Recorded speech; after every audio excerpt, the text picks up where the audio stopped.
Oh, me. Well, let's switch to our local interest story. And this is one that, it's one that really was not front and center in my mind. And it's not coming off the front page of the news or anything like that. But, I was educated about this situation last week. I was, honored and fortunate to be able to attend a luncheon with Justin Pearson, who's the Florida head of a group called the Institute for Justice, which is a libertarian public interest law firm that represents people essentially against the government, and usually in context where there's been some type of government overreach. So, for example, they've represented people like the convenience store owner in North Carolina, and I can't remember his name, but because of the nature of his business, he was constantly making deposits to the bank that were slightly under the limits, and they actually seized all of his funds, which he had amassed total, retained funds of about $100,000 in his bank account.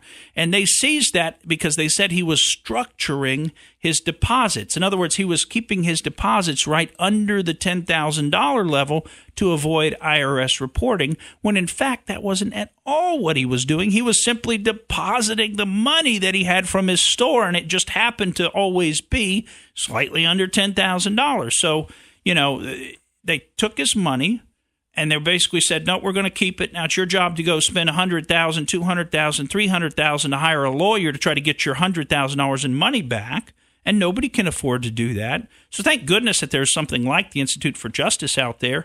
And they represented him. And guess what? They got his money back. But the whole reason for me telling you about the Institute for Justice is Justin Pearson brought something to my attention last week. And it has to do with our state of Florida right here. And it's something I think you ought to know about. And that is, and it's a very racist artifact in our state law.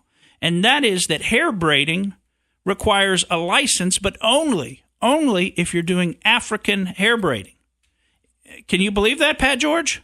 Why? You have to have a cosmetology license. There's no good reason for it. They don't even teach you how to do hair braiding in cosmetology school. You don't need to go to school to do hair braiding. Are you kidding me? But that is the law. To do African hair braiding in the state of Florida, you have to have a cosmetology license. Do you know what you need to do Caucasian hair braiding? Nothing. You know why? And this is really pretty sad. But I guess they had this law in place, and then Walt Disney went and got an exemption because they wanted to do hair braiding at Disney World, at the parks. So he got an exemption for Caucasian. I guess at that time must have been either mostly or only Caucasians going to Disney World. I mean, I don't know. I wasn't around at that time, but and got the exemption. But, I mean, what a racist situation that we've got ensconced in our state law right now. Now, this goes against the whole idea of occupational licensing, which we have 380 different occupational licenses in our state. We're one of the heaviest in terms of regulating occupational licenses of all of the states. Well, we're going to cover a little bit more on that when we come back, and then we've got a lot more to tell you about some of the news in the world. Thank you for listening to the Morgan Streetman Show. We hope you enjoyed what you heard, and if you did, please click like and subscribe to help us out. And don't forget to exercise your brain at least once a week.